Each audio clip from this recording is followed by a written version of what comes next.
কুরবানি কাদের উপর ওয়াজিব? 52.5 তোলা রৌপ্য বা 7.5 তোলা স্বর্ণ বা এর সমপরিমাণ অর্থ। বর্তমান এই সমপরিমাণ অর্থ দাঁড়িয়েছে 90,000 থেকে 1 লাখ।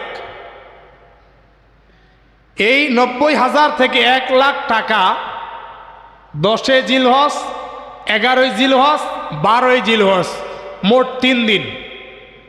এই 3 দিনের মধ্যে 90 থেকে 1 লাখ টাকা যদি কারো খানা দানা, এরপরে বাড়ি ঘর, এরপরে আসবাবপত্র বাদ দিয়ে এই 3 দিনে থেকে যায়, তাহলে তার উপর শুধুমাত্র কোরবানিটা ওয়াজিব। কুরবানি ওয়াজিব হওয়ার জন্য 1 বছর মালটা স্টক করতে হবে না। 10 জিলহজে অর্থ হয়েছে আপনার উপর কুরবানি ওয়াজিব। 10 জিলহজের পূর্বে অর্থ ছিল, 10 জিলহজে আপনার অর্থ নাই, কুরবানি ওয়াজিব হয় নাই। যদি 1 বছর স্টক থাকে সেটা হবে জাকাত।